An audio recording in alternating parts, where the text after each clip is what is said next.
જય કોળી સમાજ, વંદે માતરમ, ભારત માતા કી જય, જય જય ગુરુ ગુજરાત. હવે એક જ ધૂન 21 મે ચલો દિલ્હી 12મા રાષ્ટ્રીય અધિવેશનમાં ભાવનગર જિલ્લામાંથી કુલ અત્યારે 73 જણાનું લિસ્ટ તૈયાર થઈ ચૂક્યું છે અને ભાવનગર જિલ્લામાંથી ખૂબ મોટા પાયે યુવાનોને આગેવાનો જઈ રહ્યા છે. એના અનુસંધાને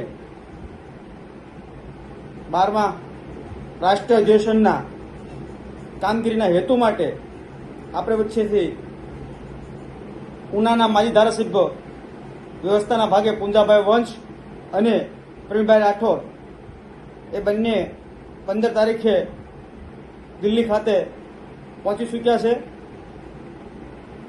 ત્યાર પછી આજે એટલે કે તારીખ 16/6 રોજે આપણા યુવા અને બાહોશ આગેવાનો અને કાયદાના માહિર અને ભાવનગર જિલ્લાની અંદર અખિલ ભારતીય કોળી સમાજનો પાયો નાખનાર અને ટકાવી નાખનાર કિશોરભાઈ શેખ એડવોકેટ શ્રી અને યુવાનોના અડીખમ નેતા માજી જિલ્લા પંચાયતના વિરોધ પક્ષના નેતા બળદેવભાઈ સોલંકી અને શિક્ષણ ક્ષેત્રે કોળી સમાજનો શિક્ષણનો કીડો કહી શકાય અને કોળી સમાજના શિક્ષણના હેતુ માટે આર્થિક રીતે નબળા વિદ્યાર્થીઓ હોય એને ફી લીધા વગર ભણાવતા હોય એવી સમાજની સેવા કરનારા લક્ષ્મણભાઈ બારૈયા તક્ષશિલા કોલેજના માલિક આજે આપણી વચ્ચેથી જઈ રહ્યા છે દિલ્હી ખાતે.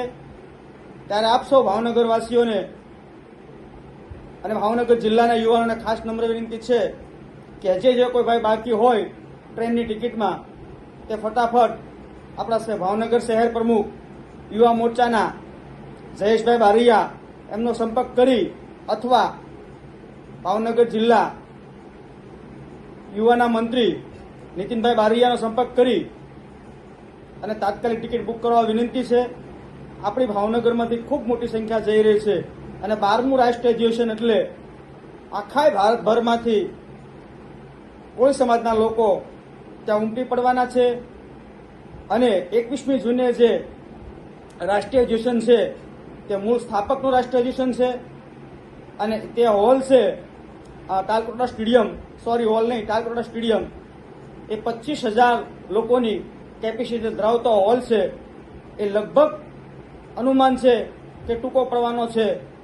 એટલે આપણે સૌ કોળી સમાજને એકતાના દર્શન કરવા માટે મોટી સંખ્યામાં ઉપસ્થિત રહેવા વિનંતી છે. વંદે માતરમ, ભારત માતા કી જય, જય જય ગુજરાત, જય કોળી સમાજ.